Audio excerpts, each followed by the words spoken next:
సుమన్ టీవీలో మీ business promotions కోసం ఈ కింది నెంబర్ను సంప్రదించగలరు.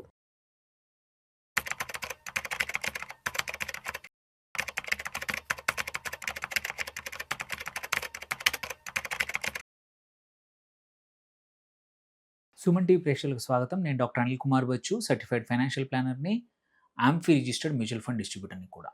ఇన్వెస్టర్లు మనం డైరెక్ట్ ఈక్విటీ కానీ మ్యూచువల్ ఫండ్ ఇన్వెస్టర్లు కూడా ఏంటంటే ఏ సెక్టార్లో ఇన్వెస్ట్ చేయాలనేది ఎప్పుడు చూస్తూ ఉంటారు. అందులో ఒక కీలకమైన సెక్టర్ లాస్ట్ ఫ్యూ ఇయర్స్ నుంచి అందరికీ ఇంట్రెస్ట్ ఉన్న సెక్టర్ ఏంటంటే డిఫెన్స్ రక్షణ రంగం.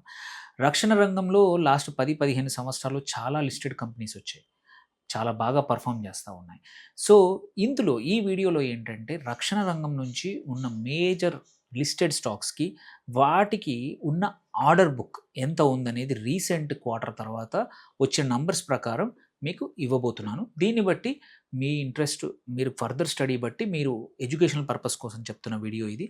దీన్ని బట్టి మీ ఇన్వెస్ట్మెంట్స్ అనేది, మీ అలొకేషన్ అనేది, ఈ సెక్టర్లో ఇన్వెస్ట్ చేయొచ్చా లేదనేది మీ యొక్క ఫైనాన్షియల్ అడ్వైజర్ని కానీ మీ సొంత అనాలిసిస్ చేసుకొని మాత్రం పక్కా ముందుకు వెళ్ళచ్చు. సో టు స్టార్ట్ విత్, ఎందుకు రక్షణ రంగం బాగా ఉండబోతూ ఉంది గోయింగ్ ఫార్వర్డ్ అంటే, మనం చూస్తూ ఉన్నాము ప్రపంచవ్యాప్తంగా జరుగుతున్న యుద్ధాలు కానీ ఎట్లాంటి వొలటిలిటీ కనబడుతున్నాయో, మల్టిపుల్ కంట్రీస్ మధ్యలో గొడవలు ఎక్కువగా ఉన్నాయి, ఇబ్బందులు ఎక్కువగా ఉన్నాయి, ఒత్తిళ్ళు ఎక్కువగా ఉన్నాయి. ఇలాంటి పరిస్థితుల్లో అన్ని కంట్రీస్ కూడా వాటి డిఫెన్స్ని, వాటి రక్షణ రంగాల్ని స్ట్రెంగ్తెన్ చేయడానికి చూస్తూ ఉన్నాయి. ఇంతకుముందు ఇంత ఎక్కువ అన్సర్టనిటీ లేదు. చాలా కంట్రీస్ యొక్క ప్రభుత్వాలు ఇప్పుడు కొత్తగా, ఈవెన్ జపాన్ చూడొచ్చు, ఇంతకుముందు తన సొంతంగా ఎక్కువగా రక్షణ రంగం పైన ఇన్వెస్ట్ చేసేది కాదు. అలాంటిది జపాన్ కూడా కొత్తగా హ్యూజ్ అమౌంట్ స్పెండ్ చేస్తూ ఉంది. ఇంకా చిన్న చిన్న దేశాలైన ఫిలిప్పీన్స్ కానీ, ఇండోనేషియా కానీ, మల్టిపుల్ కంట్రీస్ అటు ఏషియాలో కానీ, అటు యూరోప్లో కానీ, అటు సౌత్ అమెరికాలో కూడా డిఫెన్స్ బడ్జెట్లు పెంచేసుకున్నాయి. గోయింగ్ ఫార్వర్డ్ ఇది పెరుగుతుంది కానీ తగ్గే అవకాశం అస్సలు కానే కాదు. అందుకే అండ్ ఈ సిచ్యువేషన్లో ఏంటంటే ఇండియన్ కంపెనీస్ కూడా ప్రైవేట్ సెక్టర్లో చాలా డిఫెన్స్ కంపెనీస్ వచ్చాయి, ఏవైతే ఎక్స్పోర్ట్స్ చేస్తూ ఉన్నాయో. అందుకే వాటి ఆర్డర్స్ కూడా పెరిగిపోయాయి. ఈ ఆర్డర్స్ బట్టే రేపు ఫ్యూచర్లో ఆ స్టాక్ ఎలా పర్ఫామ్ చేస్తుంది, ఆ ఆర్డర్స్ ఎగ్జిక్యూషన్ బట్టి ఎలా రిజల్ట్స్ వచ్చాయి అనే దాన్ని బట్టి స్టాక్స్ మీద ఎలా ఉంటుంది. సో ఎవరికైనా లాంగ్ టర్మ్ కోసం చేయాలంటే, ఇన్వెస్ట్ చేయాలనుకుంటే మాత్రం డిఫెన్స్ సెక్టర్ మాత్రం one of the promising one. అందులో కొన్ని స్టాక్స్ చాలా ప్రామిసింగ్గా ఉన్నాయి. ఇది ఓన్లీ ఎడ్యుకేషన్ కోసం నేను చెప్తున్న వీడియో.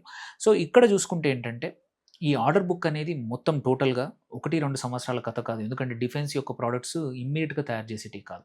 కొన్ని 2, 3, 4, 5 సంవత్సరాలు కూడా పడుతుంది. కొన్ని మాత్రం ఇంపాక్ట్ ఫాస్ట్గా అవుతాయి, వాటి ఎగ్జిక్యూషన్ ఫాస్ట్ అవుతాయి కొన్ని సెక్టర్లో. సో ఒక చిన్న ఫస్ట్ సమ్మరీ చెప్తాను, ఆ తర్వాత ఇంపాక్ట్ చెప్తాను. సో సమ్మరీ ఏంటంటే మాత్రం HAL is the biggest company in terms of order book.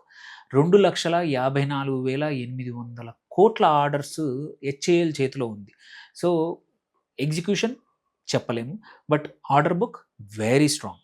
Then దాని తర్వాత బిఎల్, భారత్ ఎలక్ట్రానిక్స్ లిమిటెడ్, ఇది కూడా 72,000 కోట్ల పైచీలకు ఆర్డర్ బుక్ ఉంది. తర్వాత మస్గావ్ డాక్, ఇది 20,530 కోట్లు దగ్గర ఆర్డర్ బుక్ ఉంది.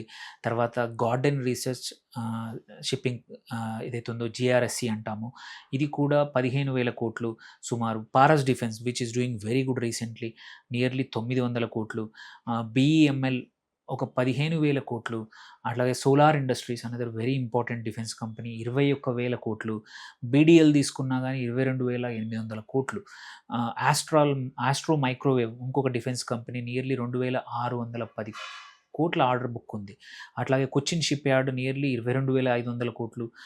మిధాని 2,600 కోట్లు. డేటా ప్యాటర్న్స్ ఏదైతే ఉందో అది కూడా 2,600 కోట్లు. డిసిఎక్స్ ఇండియా ఇంకోటి డిఫెన్స్లోనే 3,000 కోట్లు. అండ్ ఐడియా ఫోర్జ్ ఏదైతే డ్రోన్స్ మ్యానుఫ్యాక్చరింగ్లో ఉందో ఇది కూడా ఒక 314 కోట్ల order book right now they are sitting అనమాట.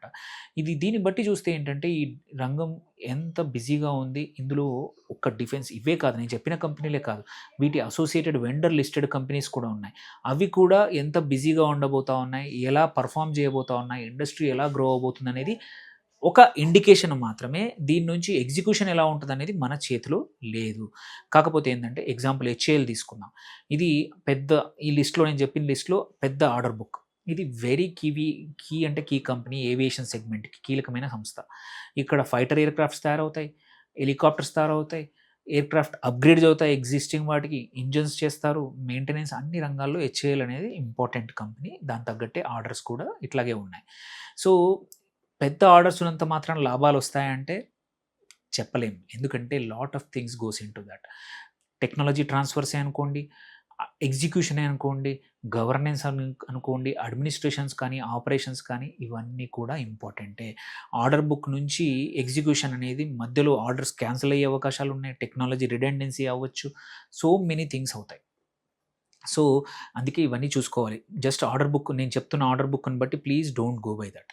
ఆర్డర్ బుక్‌తో పాటు కంపెనీ యొక్క హిస్టరీ చూడండి. ఎలా ఎగ్జిక్యూషన్ చేస్తుందో, ఈ ఆర్డర్ నుంచి రెవెన్యూకి ఎంత ట్రాన్స్‌ఫర్ చేస్తుందనేది వెరీ ఇంపార్టెంట్. రెవెన్యూ నుంచి ప్రాఫిటబిలిటీ కూడా అంతే ఈక్వల్ ఇంపార్టెంట్. బీఈఎల్ కూడా చెప్పాను సెకండ్ కంపెనీ 72,000 కోట్లు. సో, ఇక్కడ ఇది చూసుకుంటే ఏంటంటే, ఒక యుద్ధ విమానంలో గాని, యుద్ధ నౌకలో గాని మీరు చూసుకుంటే కమ్యూనికేషన్స్, ఎలక్ట్రానిక్ వార్‌ఫేర్ అట్లాగే మిసైల్ గైడెన్స్ సిస్టమ్ అనేవి వెరీ ఇంపార్టెంట్. వాటిని బీఈఎల్ సప్లై చేస్తుంది. సో, బీఈఎల్ ఏంటి డిఫెన్స్ ఎలక్ట్రానిక్స్‌లో వెరీ స్ట్రాంగ్ కంపెనీ, రాడార్స్‌లో స్ట్రాంగ్ కంపెనీ, కమ్యూనికేషన్ ఎక్విప్‌మెంట్‌లో గానియండి, ఎలక్ట్రానిక్ వార్‌ఫేర్ సిస్టమ్స్‌లో గానియండి, నేవల్ ఎలక్ట్రానిక్స్ ఏవైతే ఉంటాయో షిప్స్‌లో, అట్లాగే మిసైల్ రిలేటెడ్ సిస్టమ్స్ కూడా ఇది వెరీ ఇంపార్టెంట్ కంపెనీ డిఫెన్స్‌లో మనకి ఇది. సో, ఇక్కడ మాత్రం ఎవరైనా చేయాలనుకుంటే మాత్రం ఈ ఇన్వెస్ట్‌మెంట్ ఇందులో చేసుకోవచ్చు. ఆర్డర్ ఇన్‌ఫ్లో బాగా ఉంది.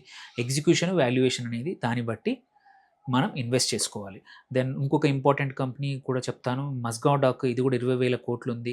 ఇక్కడ ఏంటంటే సముద్ర భద్రతకు కావాల్సిన డిస్ట్రాయర్స్ కానీ, ఫ్రిగేట్స్ కానీ, సబ్‌మెరైన్స్ కానీ తయారవుతాయి. అట్లాగే నావల్ సపోర్ట్ వెజల్స్ ఉంటాయి. అవి కూడా తయారవుతాయి ఇక్కడ. ఇది రీసెంట్‌గా జర్మనీ వాటితో కూడా సబ్‌మెరైన్ ఆర్డర్స్ వచ్చాయి. సో, అందుకే ఇది బాగా పర్ఫార్మ్ చేస్తుంది. లాంగ్ టర్మ్‌లో it's a good company. Delivery schedule ప్రకారం డెలివరీ చేస్తే, ప్రాజెక్ట్ మార్జిన్స్ బెటర్‌గా ఉంటే మాత్రం this is wonderful company going forward. Wealth create చేస్తుంది ఇన్వెస్టర్స్‌కి. అట్లాగే జీఆర్ఎస్‌సి కూడా బానే ఉంది. ఇది యుద్ధ నౌకలకు సంబంధించిన వాటిని చాలా ఆర్డర్స్ ఉన్నాయి వీళ్ళకి. దెన్ ఇంకా కొన్ని కంపెనీస్ చూసుకుంటే BDL very important old company. ఇక్కడ 22,000 కోట్ల పైన ఇక్కడ మిసైల్స్‌కి సంబంధించిన పార్ట్స్ ఎక్కువగా అవుతాయి. డిఫెన్స్ వెపన్ సిస్టమ్స్ అన్నీ కూడా తయారవుతాయి. So, another key company. అట్లాగే సోలార్ ఇండస్ట్రీస్ ఇది కూడా 21,000 కోట్ల పైన ఆర్డర్స్ ఉన్నాయి దీనికి. ఎక్స్‌ప్లోజివ్స్, అమ్యునిషన్ తయారు చేస్తుంది. ఇది బాంబ్స్ అవి తయారు చేస్తుందనమాట. సో, మిగిలిన సిస్టమ్స్ ఎంత ఇంపార్టెంటో బాంబ్స్ కూడా అంతే ఇంపార్టెంట్. ఎక్స్‌పోర్ట్స్ కూడా చేస్తుంది. కాకపోతే ఏంటంటే ప్రైజింగ్ అనేది ఎగ్జిక్యూషన్, రా మెటీరియల్ అవైలబిలిటీ వీటిపైన ఉంటుంది. సో, బీఎంఎల్ ఇంకొక కీ కంపెనీ. నియర్లీ 16,000 కోట్ల ఆర్డర్ బుక్స్ ఉన్నాయి. ఇది రక్షణ వాహనాలు కానీ, ఏవీ ఎక్విప్‌మెంట్ కానీ ఇట్లాంటివన్నీ తయారు చేస్తుంది. మైనింగ్ మిషనరీ కూడా తయారు చేస్తుంది. భారత సైన్యానికి కావాల్సిన స్పెషలైజ్డ్ వెహికల్స్ అవన్నీ కూడా చేస్తుందనమాట. సో, మీరు చూసుకుంటే డిఫెన్స్ మొత్తం ఇండస్ట్రీస్ లిస్టెడ్ కంపెనీస్‌లో పెద్ద ఎక్స్‌పెన్సివ్ ఐటెమ్స్ నుంచి చిన్న మెయింటెనెన్స్ వరకు కూడా, సర్వీస్ వరకు కూడా లిస్టెడ్ కంపెనీస్ ఉన్నాయి. మనం ఏ స్పేస్‌లో పార్టిసిపేట్ చేయాలి, ఏది క్యాప్చర్ చేయాలనేది మన ఇంట్రెస్ట్, మనకున్న అనాలిసిస్‌ని బట్టి మనం చేసుకుంటే మంచిదనమాట. ఆస్ట్రల్ మైక్రోవేవ్ గానీ, మిధాని గానీ, డేటా ప్యాటర్న్స్ కానీ, DCX India quiet a few companies ఇంకా ఇవి కాకుండా చిన్న కంపెనీస్ ఇంకా కొత్తగా వచ్చాయి. సో, ఒకటి మాత్రం ఏందంటే డిఫెన్స్ మ్యానుఫ్యాక్చరింగ్ అనేది గోయింగ్ ఫార్వర్డ్ వెరీ కీలకమైన ఇండస్ట్రీ కాబోతుంది, సెక్టర్ కాబోతోంది. దీన్ని పార్టిసిపేట్ చేయడానికి నాట్ జస్ట్ స్టాక్స్‌లోనే కాదు, ఈవెన్ మ్యూచువల్ ఫండ్స్ కూడా ఉన్నాయి. హెచ్‌డీఎఫ్‌సీ డిఫెన్స్ ఫండ్ ఉంది. ఇంకా వేరే కంపెనీస్ కూడా వస్తా ఉన్నాయి. మీకు సొంతంగా అనాలిసిస్ చేసుకోవడం ఇష్టం లేదు, బట్ డిఫెన్స్ సెక్టర్ గ్రోత్ కావాలి అనుకుంటే మాత్రం డిఫెన్స్ మ్యూచువల్ ఫండ్స్ కూడా ఉన్నాయి, ఇండెక్సెస్ కూడా ఉన్నాయి. దాని ద్వారా కూడా మీరు ఇన్వెస్ట్ చేయొచ్చు. సో, ఇంకా అప్‌కమింగ్ చాలా కంపెనీస్ కూడా రాబోతున్నాయి. ఎస్పెషల్లీ ఐడియా ఫోర్జ్ లాంటి డ్రోన్ స్పేస్‌లో క్వైట్ ఎ ఫ్యూ లిస్టింగ్ రాబోతున్నాయి. సో, ఇది సెక్టర్ బాగా ఉండబోతుంది. దీన్ని అసలు ఇగ్నోర్ చేయకండి. It will be a great industry sector where Indian investors going forward money wealth create చేయడానికి అవకాశం ఉన్న సెక్టర్ అనమాట.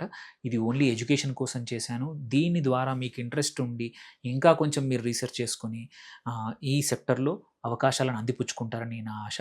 ఈ వీడియోని నలుగురికి షేర్ చేయండి. Thank you for watching. ఏమైనా క్వశ్చన్స్ ఉంటే మాత్రం తప్పకుండా రీచ్ అవుట్ అవ్వండి. నంబర్స్ ఉన్నాయి. Signing off doctor Anil Kumar Bachu.